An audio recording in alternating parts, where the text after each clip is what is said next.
sudah lama musnah, tapi dendam mereka kepada Irak sampai hari ini. Babilonia itu adalah Irak. Maka siapapun yang menjadi penguasa, pasti mereka akan perintahkan untuk menghantam Irak. Dari mula George Bush sampailah sekarang, Irak selalu dihantam. Dituduh bahwa Irak ada punya senjata membunuh manusia. Mereka katakan bahwa Saddam Hussein ini ada memiliki senjata yang boleh menghancurkan peradaban manusia. Akhirnya mereka membunuh Saddam Hussein. Apa yang terjadi? Sampai hari ini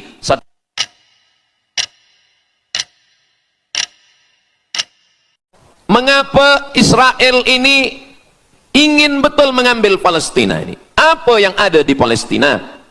Apakah di Palestina itu ada emas? Apakah di Palestina itu ada perak? Mengapa mereka bersemangat betul ingin mengambil Palestina ini? Pada tahun 2007, Al-Faqir Abdul Samad, saya menterjemah satu buku berbahasa Arab, judulnya Tarikh Ad-Diyanah Al-Yahudiyah, ditulis oleh seorang ulama daripada Al-Iskandariyah, Mesir. Di situ dia bagi satu jawaban. Kenapa orang Israel itu amat sangat menginginkan Palestina?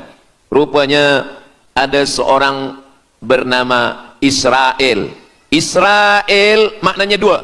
Isra abdun, el bahasa Hebrew language, bahasa Ibrani.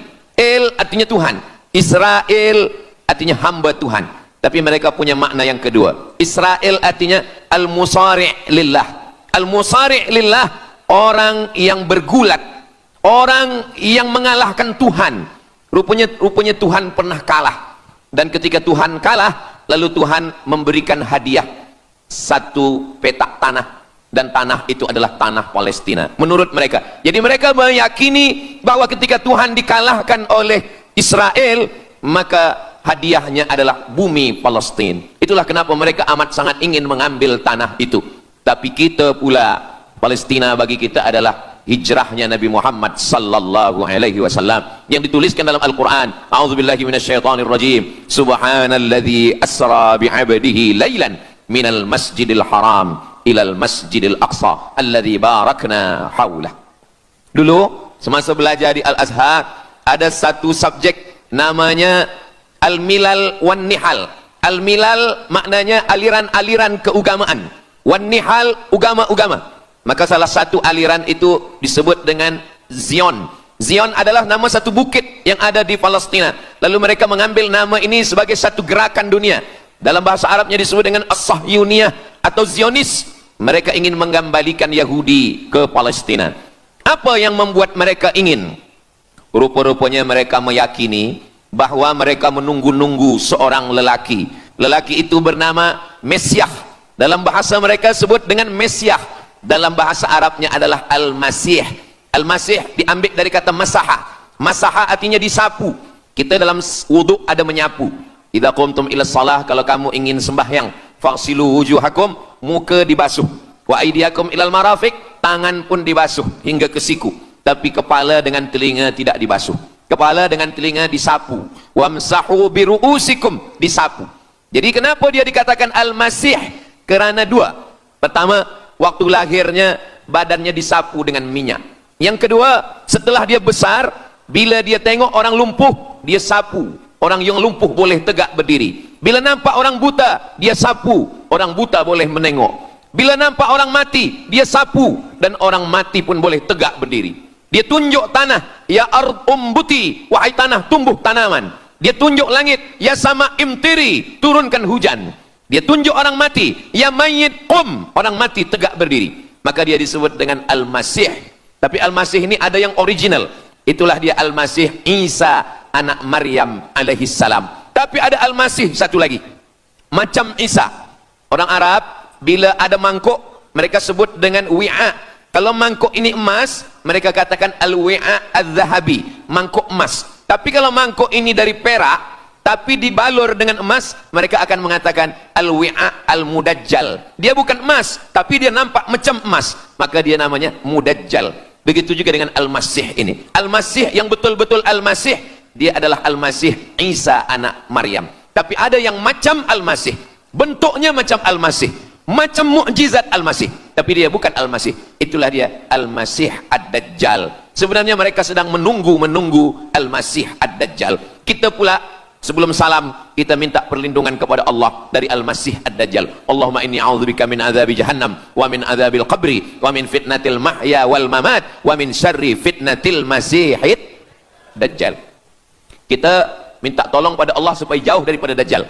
Mereka menunggu-nunggu Dajjal. Kenapa mereka ingin menunggu Dajjal? Sebab menurut mereka, bila Al-Masih Dajjal ini datang, maka nanti kambing akan berdamai dengan serigala. Semua akan hidup tenang dan mereka akan menjadi penguasa dunia. Selain daripada Yahudi Israel adalah ghaim. Ghaim adalah keledai tunggangan. Jadi sebenarnya sesiapa saja pun yang bukan Yahudi, dia hanya akan menjadi keledai. Dan mereka ini adalah agama yang juga sebagai suku bangsa, yang juga sebagai sebuah negeri. Kita Islam, agama kita, tapi bangsa kita Melayu. Dan kita tinggal duduk, ada Melayu di Sumatera, ada Melayu di Semenanjung, ada Melayu di Kalimantan, Borneo. Melayu tersebar di beberapa negara. Tapi Yahudi tiga. Yahudi sebagai agama, Yahudi sebagai bangsa, Yahudi sebagai negeri. Mereka ingin mewujudkan ketiga-tiga ini menjadi satu. Kami bangsa Yahudi, kami agama Yahudi, dan kami punya negeri Yahudi. Itulah keinginan mereka. Maka mereka sedang menantikan raja mereka. Raja mereka adalah Al-Masih Ad-Dajjal. Dan Al-Masih Ad-Dajjal ini akan turun kalau syarat-syarat ini mereka penuhi. Kata Syekh Fargallah dalam subjek Al-Milal wan Nihal. Maka yang pertama diminta oleh Al-Masih Ad-Dajjal ini adalah semua Yahudi kembali kepada bumi Israel. Mereka mengatakan itu bumi punya dia dan semua akan kembali. Rupa-rupanya mereka tiada punya negeri. Sama macam nasib orang Kurdi. Kurdi ada di Turki, Kurdi ada di Irak, Kurdi ada di beberapa belahan bumi. Syekh Amin Al-Kurdi, mursyid tarekat Naqsabandiyah di Mesir, orang Kurdi, tapi duduk di Mesir. Syekh Muhammad Said Ramadan Al-Buti, orang Kurdi, tapi duduk di Suriah. Salahuddin Al-Ayyubi, orang Kurdi, tapi dia raja di Mesir. Mereka pun di seluruh dunia ada, tapi mereka tak ada punya negeri. Maka mereka ingin mengambil Palestina, mereka ingin kembali ke negeri yang menurut mereka inilah adalah hadiah daripada Tuhan, kerana Tuhan kalah bertembung, bertarung dengan nenek moyang mereka bernama Israel menurut hikayat mereka. Yang ini semuanya adalah asatirul awalin, hanya dongeng-dongeng nenek moyang mereka zaman silam. Lalu kemudian datanglah Theodor Herzl menghadap kepada Sultan Abdul Hamid, Sultan Turki. Mereka ingin membayar dengan ratusan keping emas. Apa kata Sultan Abdul Hamid? Dulu Palestina itu diambil dengan darah dan nyawa, maka saya tidak akan memberikannya dengan emas. Lalu kemudian apa yang terjadi? Mereka menghalau Sultan Abdul Hamid dengan seorang lelaki bernama Mustafa Kemal Ataturk. Lalu kemudian hilanglah khilafah Islamiyah. Ketika khilafah Islamiyah tahun 1924 ini jatuh, hilang, tumbang, maka ketika itu umat Islam tidak lagi ada pelindung. Dan ketika itulah mereka mengambil Palestina. Mereka merebut, mereka mengambil, seperti yang dikatakan Sayyidina Muhammad sallallahu alaihi wasallam, kamu akan diperebutkan seperti makanan yang ada di atas meja makan. Satu mengambil kakinya, satu merebut kepalanya, satu mengambil dadanya, dan tercabik-cabik, dicakar, dimakan, dipotong. Tak ada satu pun yang peduli. Alhamdulillah, kita malam ini masih peduli. Kita sedang mengajarkan kepada belia-belia, kita sedang mengajarkan kepada pemuda-pemuda Islam. Mudah-mudahan sampai anak cucu kita sampai hari kiamat masih lagi peduli kepada Palestina, insyaAllah. Allahu Akbar. Semua Yahudi kembali ke Palestina. Maka sekarang mereka sudah berkumpul. Berapa jumlah mereka? 9 juta Yahudi sudah berada di Palestina. Itu syarat supaya Al-Masih itu turun. Sebab Al-Masih tidak mahu turun kalau Yahudi-Yahudi ini tidak kembali ke Palestina menurut mereka. Maka Yahudi dari Rusia kembali, Yahudi yang ada dari Amerika kembali semuanya. Dari mulai tahun 1946 sampailah hari ini 2025, tahun hadapan 2026, 80 tahun lamanya mereka sudah berkumpul menunggu kedatangan Al-Masih dengan cara berkumpul. Dan mereka yang datang ini hanya keturunan Yahudi dari puak ibunya saja. Yahudi ini tidak menerima dari puak ayah. Jadi kalau ada ayahnya Yahudi, emaknya tak Yahudi, dia tiada diterima. Sebab mereka guna dari puak ibu. Maka bila ibunya Yahudi, maka dia akan diterima. Ada satu Yahudi yang tidak diterima, Yahudi Falasha dari Afrika. Yahudi Farasani datang, mereka dari Ethiopia, mereka menyeberang ke Sudan, dari Sudan mereka masuk ke Mesir, dan mereka datang ke Palestina. Mereka pun nak masuk juga, tapi mereka tertolak. Sebab dia mengaku Yahudi, tapi kulit dia hitam. Saya tak tahu di tempat kita, tapi di tempat saya banyak juga Yahudi, namanya Yahudi pesek. Kulit dia hitam, hidung dia pesek, tapi otak dia Yahudi. Ini lebih berbahaya lagi. Mereka menyebarkan kebencian. Jadi sebenarnya Yahudi adalah makhluk yang paling unsuri, rasisme. Mereka tiada menerima selain daripada Yahudi. Siapapun yang datang ingin mengaku orang Yahudi, kalau ditengok nasabnya tidak sesuai daripada ibu, dia tidak akan diterima. Sedarlah wahai orang yang membela-bela Yahudi. Wahai orang yang membela Yahudi, kalau kamu bukan Yahudi, maka kamu tidak akan diterima. Kerana Yahudi adalah agama, Yahudi adalah bangsa, dan Yahudi adalah negeri. Mereka ingin mewujudkan ini. Maka berdatanganlah Yahudi beramai-ramai, lalu mereka pun turun ke Palestina. Sampai hari ini mereka terus berdatangan. Lalu kemudian yang kedua, syarat Yahudi didatangi oleh Al-Masih, Mesias, mereka mesti menanam tanaman yang hijau. Jadi kalau mereka bayangkan, Al-Masih ini sedang berada di langit, dia selalu memandang ke bawah. Dia tengok, Yahudi dah berkumpul atau belum? Kalau berkumpul dia tak nak turun. Bila dah berkumpul semua ramai, baru dia turun. Dah berkumpul 5 juta, dia belum juga turun. Dah berkumpul 9 juta, dia belum juga turun. Rupanya yang kedua, dia ingin supaya tanah Palestina itu hijau.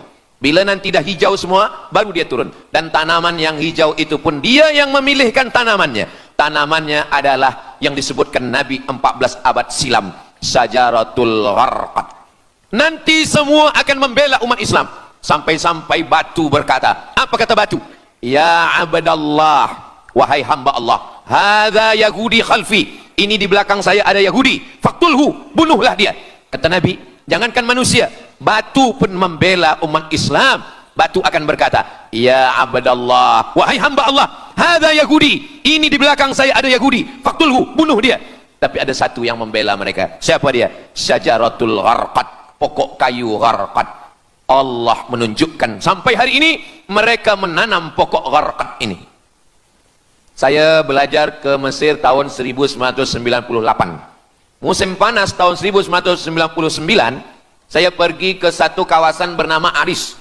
Selepas itu pergi ke sebuah kota, kota ini bernama Rafah. Rafah ini dibagi dua, setengah diambil oleh Yahudi, setengah lagi diambil oleh Mesir.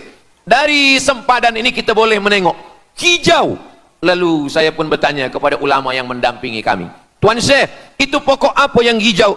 Kata Syekh, itulah pokok yang disebutkan Nabi Muhammad sallallahu alaihi wasallam. Pokok itu bernama Syajaratul Gharqad, dan mereka memang menanam pokok itu sekarang. Supaya apa? Supaya Al-Masih menengok dari atas, bila dia tengok dah hijau, dia pun akan turun menurut keyakinan Yahudi. Yahudi sudah berkumpul 9 juta orang. Pokok Gharqad sudah ditanam, sudah. Ada lagi, apa dia? Mesti menghancurkan Babilonia. Babilonia adalah raja yang dulu menghancurkan kerajaan Yahudi. Nama rajanya Nebukadnezar. Nebukadnezar dari Babilonia menghancurkan kerajaan Yahudi. Maka Yahudi ini pendendam. Orang yang paling dendam di atas dunia ini adalah Yahudi. Nebukadnezar sudah lama musnah, tapi dendam mereka kepada Irak sampai hari ini. Babilonia itu adalah Irak. Maka siapapun yang menjadi penguasa, pasti mereka akan perintahkan untuk menghantam Irak. Dari mula George Bush sampailah sekarang, Irak selalu dihantam. Dituduh bahwa Irak ada punya senjata membunuh manusia. Mereka katakan bahawa Saddam Hussein ini ada memiliki senjata yang boleh menghancurkan peradaban manusia. Akhirnya mereka membunuh Saddam Hussein. Apa yang terjadi? Sampai hari ini Saddam Hussein tiada memiliki apapun untuk menghancurkan umat manusia. Jadi sebenarnya adalah ini agenda daripada Yahudi. Mereka ingin menghancurkan Babilonia, dan Babilonia itu adalah Irak pada zaman modern sekarang ini. Setiap penguasa-penguasa pasti menghancurkan Irak, sebab mereka amat sangat benci dan dendam kesumat kepada Irak. Ada buku judulnya Al-Yahud fi Masr, orang Yahudi di Mesir. Lalu kemudian seorang jenderal Yahudi bernama Musa Dayan. Musa Dayan buta matanya sebelah. Lalu Musa Dayan ini meminta kepada Presiden Prancis bernama De Gaulle. Lalu De Gaulle pun menelpon Presiden Mesir bernama Anwar Sadat. Bukunya ada saya simpan di rumah. Dia katakan bahwa kepada Anwar Sadat, wahai Tuan Presiden Anwar Sadat, ini mami yang ada di Museum Mesir, Kaherah itu sedang sakit.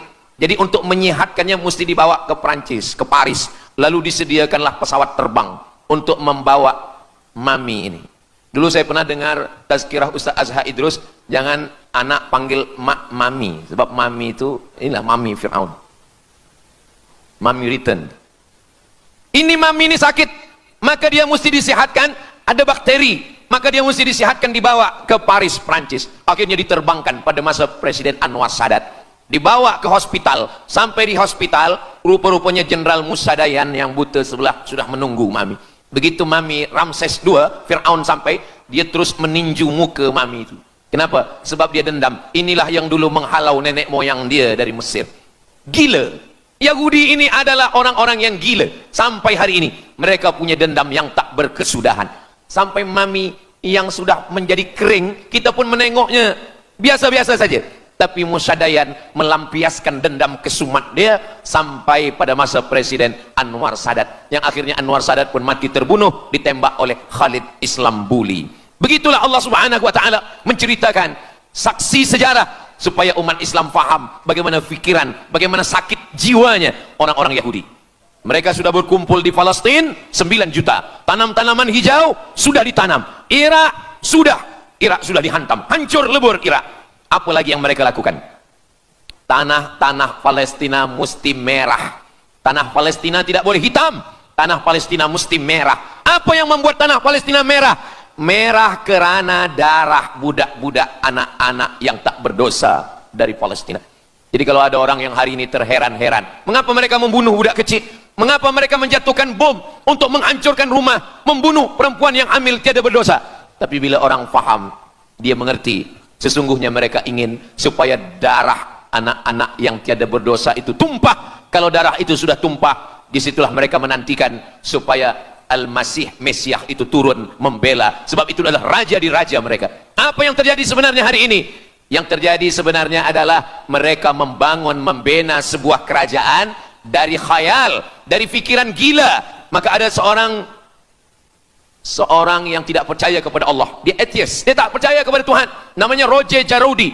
Tapi akhirnya dia dapat hidayah, dia masuk Islam. Selepas masuk Islam, dia tulis buku bahwa Israel, Yahudi mendirikan negara berdasarkan mitologi, berdasarkan khurafat, berdasarkan kisah-kisah bohong, dusta. Tapi mereka percaya dengan dusta itu.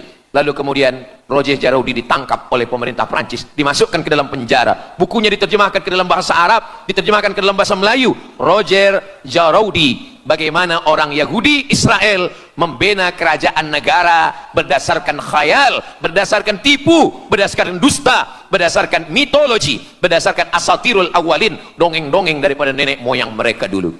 Lalu kemudian hari ini kita sudah menengok darah itu sudah tumpah merata-rata di tanah Palestina. Kenapa Al-Masih, Mesiah belum juga turun? Masya Allah, sangat luar biasa tausiah yang sudah disampaikan oleh guru kita. Sahabat beriman yang dimuliakan Allah, tetaplah di channel ini karena kajian ini belum selesai. Dan masih banyak lagi hal-hal menarik yang akan disampaikan oleh beliau. Mari kita lanjutkan kembali. Selamat mendengarkan. Kenapa belum datang juga Mesiah yang mereka tunggu itu? Rupanya ada syarat lagi yang belum. Apa dia? Mereka mesti membina satu yang disebut dengan Haikal Sulaiman, Temple of King Solomon. Mereka meyakini bahwa raja mereka adalah Solomon, dan dia ada sebuah kuil yang mereka sebut, mereka tulis bukunya, Temple of King Solomon. Di mana letaknya? Letaknya adalah di atas Al-Masjidil Aqsa. Mereka ingin menghancurkan Al-Masjidil Aqsa, diratakan dengan tanah. Nanti mereka akan bina Temple of King Solomon. Selepas itu mereka siapkan satu kerusi singgasana. Selepas itu nanti barulah turun Al-Masih, Mesiah yang dijanjikan menurut mereka. Yang semuanya ini adalah dusta, bohong, tipu daripada Zionis, kerana mereka ingin menguasai dan mereka ingin membuat sebuah negara yang sangat besar, yang negara itu disebut dengan The Great Israelian, Israel Raya. Dia dari dua sungai. Biasanya orang membuat map itu rahasia.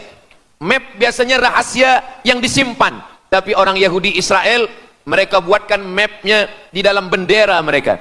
Kita membuat sesuatu yang rahasia kita simpan, tapi mereka membuat satu garis biru di atas, satu lagi garis biru di bawah. Yang di atas itu adalah sungai Nil, sungai Nil di atas, dan yang di bawah itu adalah sungai Efrat. Sungai Nil di atas, Afrika Utara, Mesir. Sungai Efrat di bawah, sungai Efrat ada di Irak. Lalu di tengah itu ada bintang segi 6. Apa maknanya? Mereka ingin membina sebuah kerajaan yang luasnya dari Nil hingga ke Efrat. Itulah kenapa ketika mereka membuka embasi di Kairo, ketika Israel membina embasi di Kairo, ini sungai Nil, ini bagian atas, ini bagian bawah. Kerajaan Mesir membagi embasi Israel tanah di bawah sungai Nil. Mereka tidak mau. Mereka ingin membina embasi di atas sungai Nil. Kenapa mereka tidak mau membina embasi di bawah sungai Nil? Karena menurut mereka di bawah sungai Nil adalah negeri kami. Orang membina embasi hanya di luar daripada kerajaannya. Jadi sebenarnya menurut pengakuan mereka, Mesir yang ada sekarang, semua yang ada di bawah Nil hingga ke Efrat Irak, itu adalah kerajaan mereka. Yang kalau mereka mewujudkan itu nanti, mereka akan menjadikan semua manusia ini sebagai keledai tunggangan. Alhamdulillah, itu disampaikan oleh Syekh Fargallah. Lalu kemudian kami membacanya, mempelajarinya, beliau bacakan di kelas, dan hari ini saya amat sangat bersenang hati. Tapi kita tetap susah hati dengan Palestina. Saya merasa senang hati sebab saya boleh menyampaikannya kepada para belia pemuda muslimin muslimat yang hadir malam ini. Macam mana suara saya, jelas tak jelas? Jelas. Yang saya sampaikan ini boleh faham? Alhamdulillah. Yang tak faham, nanti faham sendiri insyaallah.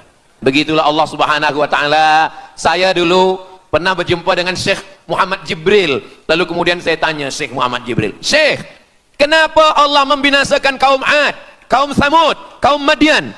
Wa ila Samud akhahum Salihah, wa ila Madian akhahum Syuaiba, wa ila Adin akhahum Huda."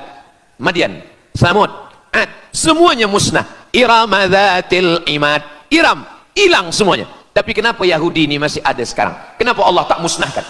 Kata Syekh Muhammad Jibril, Allah Maha Kuasa untuk memusnahkan Yahudi Israel. Senang saja bagi Allah. Innama amruhu idza arada syai'an ayyaqula lahu kun fayakun. Yahudi Israel mati semua rata dengan tanah. Satu jeritan malaikat mati mereka semua.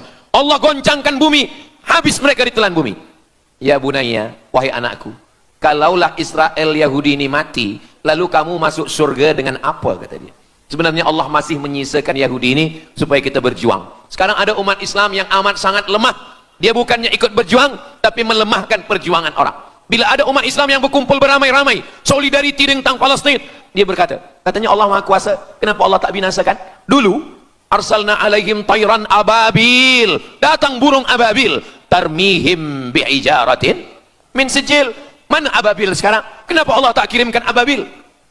Saya pun pernah tanyakan ini kepada masyayikh, Syekh, kenapa Allah tak kirimkan ababil? Dulu ketika Abdul Muttalib memegang kunci Ka'bah, masa itu tak ada orang beriman. Abdul Muttalib bersendirian, lalu kemudian dia datang ke Ka'bah, dia letakkan kunci itu. Ya Allah, inna li hadzal baiti rabban yahmih.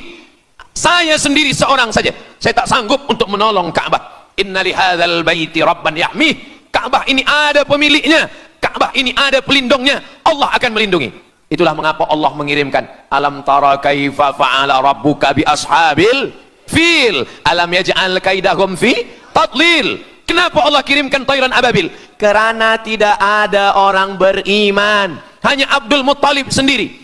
Tapi sekarang 2 miliar orang beriman yang bersyahadat asyhadu an la ilaha illallah wa asyhadu anna muhammadan rasulullah. Itulah kenapa Allah tidak mengirimkan tayran ababil. Itulah kenapa Allah tidak membuatkan goncangan. Itulah kenapa. Tapi sedikit banyak Allah mulai menurunkan pertolongannya. Kalau sudah datang pertolongan Allah Subhanahu wa taala, idza jaa nasrullah, kalau sudah datang pertolongan Allah, idza jaa nasrullah wal fath, kemenangan. Wa ra'aitan nasa yadkhuluna fi dinillahi afwaja. Insyaallah, alaysa subuhu biqarib. Subuh tak lama lagi. Pertolongan Allah pasti datang. Nasrum minallah wa fathun qarib. Hasbunallah wa ni'mal wakil. Ni'mal maula wa ni'man nasir. Wala haula wala quwata illa billahil aliyil azim. Kalau kita seorang cikgu, kalau kita seorang ulama, sampaikanlah kepada umat. Sebagai seorang ayah, sampaikan kepada anak. Sebagai seorang ahli keluarga, kita mesti ingatkan, buatkan baju dengan lambang, simbol, bendera penderitaan Palestina. Kalau kita menonton dengan keluarga di rumah, tontonkan bagaimana penderitaan anak-anak di Palestina. Saya di rumah ada gambar besar, gambar Palestina. Sehingga setiap kali tamu datang, kita bercerita, dia tanya, ini gambar apa nih Ustaz? Inilah gambar saudara kita yang sedang teraniaya di Palestina. Malam ini kita guna sorban, kita pakai sorban yang mengingatkan kita kepada Palestina. Apapun yang kita lakukan, jangan lupa menyampaikan khutbah Jumat, qunut nazilah, Allahumma ansuril Islam wal muslimina fi Palestina. Silahul mu'min, doa silahul mu'min. Kalau kita tiada senjata lagi, maka sesungguhnya doa, man lam yahtam bi amril muslimin, siapa yang tak peduli kepada penderitaan saudaranya di Palestina, falaisa minhum, dia tidak diakui sebagai umat Nabi Muhammad sallallahu alaihi wasallam. Orang beriman bukan setakat sembahyang subuh, zuhur, asar, maghrib, isya. Orang beriman bukan setakat ditengok berapa kali dia ke Baitullah haji dan umrah, tapi orang beriman bagaimana perasaan dia kepada saudaranya. Maka kata Nabi SAW, la yu'minu ahadukum, kamu tidak beriman, kalaupun kamu beriman belum sempurna, hatta yuhibba li akhi, sampai engkau sayang kepada saudaramu. Ma yuhibbu li nafsih, sayang kepada saudara seperti sayang pada diri sendiri. Kalau anak saudara kita di Palestina teraniaya, kita lebih teraniaya. Kalau pipi kita dicubit sakit, begitu juga dengan saudara kita di Palestina. Kita memang hidup pada zaman yang susah, yang payah. Beruntunglah datuk nenek moyang kita 100 tahun yang lampau, mereka selamat dari fitnah ini. Tapi kita pun tak boleh mengutuk nasib. Mengapa saya hidup sekarang? Kenapa kami hidup tahun 1447 ini ya Allah? Tentu ada hikmahnya. Allah hidupkan kita hari ini. Kenapa saya tak hidup zaman Nabi? Kalau ada pemuda belia sekarang datang kepada Ustaz Abdul Somad, Ustaz Somad, kenapa saya tak hidup zaman Nabi? Kalau saya hidup zaman Nabi mungkin saya baik. Kamu yang komplain kepada Allah, kalau kamu hidup zaman Nabi mungkin tidak ikut Nabi, ikut Abu Lahab, ikut Abu Jahal. Kita dihidupkan Allah hari ini, kita masih bersama dengan guru kita Al-Fadhil Ustaz Azhar Idrus. Kita masih bersama dengan orang-orang baik, orang mulia. Alaikum bil jamaah, kata Nabi SAW, man syadza syadza finnar, jangan bersendirian, sendirian masuk neraka. Kita mesti berjamaah. Alhamdulillah, yang ada kuasa dengan kuasanya, yang ada fatwa dengan fatwanya, yang ada ilmu dengan ilmunya. Bagi penuntut-penuntut, pelajar-pelajar, tonton, buat video, buat apapun yang boleh kita buat, share, gambar, semuanya itu ada tanggung jawab kita di hadapan Allah Subhanahu wa taala. Kullukum ra'in, setiap kamu pemimpin, hadap ke Baitul Maqdis 17 hingga 18 bulan. Sampai akhirnya pada bulan Sya'ban turun ayat, qad nara taqalluba wajhika fis sama', kami menengok wajah engkau menghadap ke arah langit. Fawalli wajhaka syatral masjidil haram, hadapkanlah wajahmu ke arah Masjidil Haram. Lalu Nabi pun menghadap ke arah Masjidil Haram. Selepas itu sahabat datang beramai-ramai menjumpai Nabi Muhammad SAW. Ya Rasulullah, bagaimana saudara kami yang sembahyang, yang solat 16 bulan, 17 bulan, 18 bulan, dia menghadap ke Palestina, apakah solatnya diterima Allah? Turun ayat, wa ma kana Allahu liyudhi'a imanahum. Tafsirnya, wa ma kana Allahu liyudhi'a salatahum. Allah tidak menyia-nyiakan sembahyang mereka, Allah tidak menyia-nyiakan solat mereka. Sembahyang mereka yang dulu menghadap ke Baitul Maqdis diterima Allah atau tidak, itu yang mereka cemaskan, itu yang mereka khawatirkan. Sembahyang yang 18 bulan itu yang mereka takutkan. Bagaimana kita sekarang? Bagaimana sembahyang saudara kita? Bagaimana puasa mereka? Bagaimana musim sejuk? Mereka sejuk. Bagaimana mereka tak boleh makan, tak boleh minum? Kalau kita sudah berbuat di luar kemampuan kita, kita tidak akan dituntut di hadapan Allah. La yukallifullahu nafsan illa wus'aha. Mudah-mudahan apa yang kita lakukan malam ini, kita bangkitkan semangat jamaah. Selemah-lemahnya adalah doa. Selemah-lemah kekuatan orang beriman adalah melafazkan doa kepada Allah supaya Allah memberikan pertolongan. Tak ada yang susah bagi Allah Subhanahu wa taala. Itulah yang boleh Al-Fakir sampaikan pada malam hari ini, solidariti kita tentang Palestina. Mudah-mudahan ada manfaatnya. Banyak cakap kata yang tak berkenan di hati, menyinggung perasaan, saya memohon maaf beribu-ribu maaf. Mudah-mudahan yang kita lakukan malam ini diridhoi Allah Subhanahu wa taala dan boleh kita bawa bekal menghadap Allah. Bila kita mati ditanya oleh Allah, inilah jawaban kita. Kami sudah berkumpul, kami sudah bangkitkan semangat, kami sudah berdoa, kami sudah menjelaskan bagaimana jahatnya Yahudi di Palestina. Akhirnya saya tutup dengan pantun penutup, menangkap puyuh di Bukit Selasih. Thank you dan terima kasih. Aku qauli hadza astaghfirullah li wa lakum. Allahu akbar. Allahu akbar. Allahu akbar. Sallu ala Nabi Muhammad Allahumma salli ala sayyidina Muhammad wa ala ali sayyidina Muhammad. Terima kasih segala perhatian. Mohon maaf segala kesilapan dan kekhilafan. Wassalamualaikum warahmatullahi wabarakatuh.